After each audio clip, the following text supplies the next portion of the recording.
Hello. You may be feeling alone with all you're going through. Perhaps you sense that no one really understands, that you don't have the energy to keep fighting.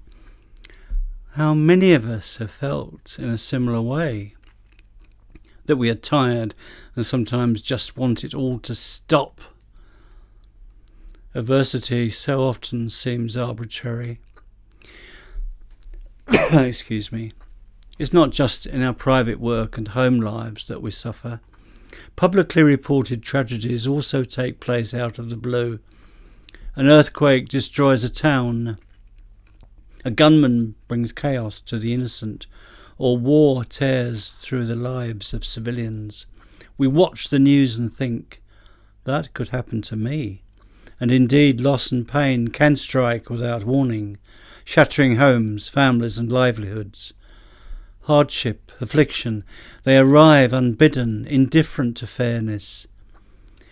Yet suffering, though cruel, can also reveal what must be faced.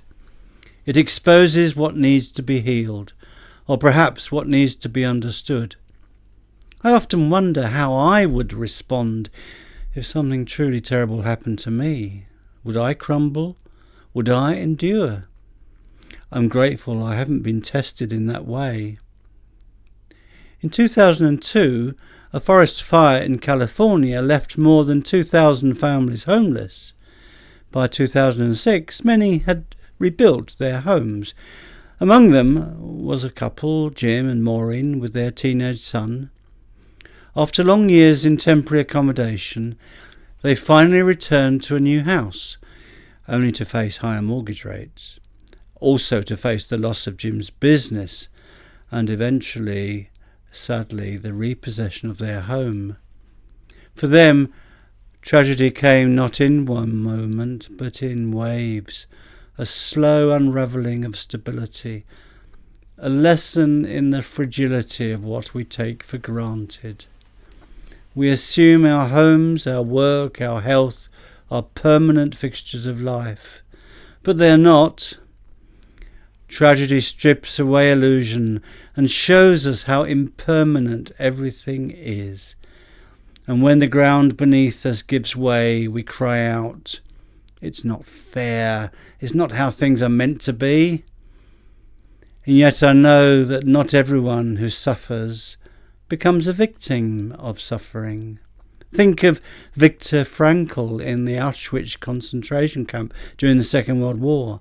Stripped of freedom, stripped of possessions, even dignity, he discovered that one liberty remained: the freedom to choose his attitude in the face of this horror. That inner choice became his survival, and perhaps that is the essence of human resilience, to use our inner freedom to choose how we respond to tragedy.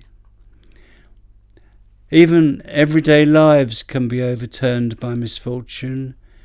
When things go wrong, as they inevitably do, we're forced to confront the truth that material security cannot sustain us. A house, a car, even a TV set, none of these can bring peace of mind. So where does true stability lie? Perhaps, as Jesus Christ said, the kingdom of heaven is within you.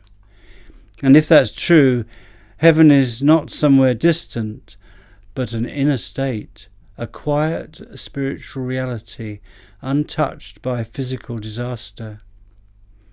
In Buddhism, too, there is the idea of worldly impermanence, that everything, our bodies, our thoughts, our feelings, is in constant flux. Suffering comes from clinging to what cannot last. By accepting impermanence, we can live more peacefully, grateful for what is fleeting, rather than grasping for what cannot stay. Even though heaven cannot be seen or touched, waking up to what is spiritual brings inspiration and hope. We can't take our things with us when we die, but perhaps what we carry in spirit is more enduring. love, compassion, and the will to do good. As the Tibetan Book of the Dead says, even if you are attached to worldly goods left behind, you will not be able to possess them, and they will be of no use to you. Therefore, abandon attachment, renounce them from your heart. Is this then a message of hope? That what is spiritual, what is loving, what is good endures. A personal calamity can sometimes bring us closer to the divine. It may help us see that compassion and courage and kindness are the true bedrock of life. For no worldly loss can destroy the things of the spirit, the things of care for others, solidarity, love in the face of disaster. When life feels impossibly hard, when we cry out that there's no one to help, perhaps that is when we begin to sense that something greater than ourselves is waiting to help. For me, this is a quiet awareness of my Lord's presence, one that lifts me up when I can't lift myself. As Emanuel Swedenborg taught, God never forces the divine spirit upon us.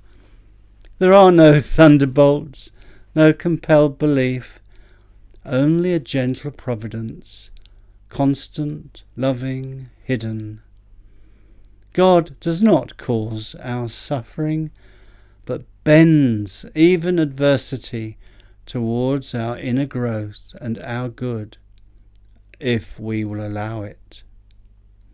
So perhaps we never need feel utterly alone, for even in the darkest times there remains a spark of freedom, the choice to think, to hope, to love.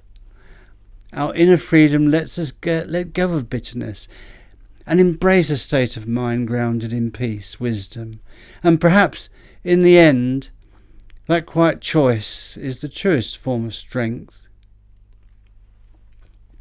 In this video, I've been drawing on Christian, Buddhist and Swedenborgian insights about the deeper dimension to life. I've tried to explore why we need not feel we are alone in our suffering. Thanks for watching. If you've been interested, why not give me a like and offer a comment? It does encourage YouTube to show this video to a wider audience. You may also want to click the link to Life is Not a Waste.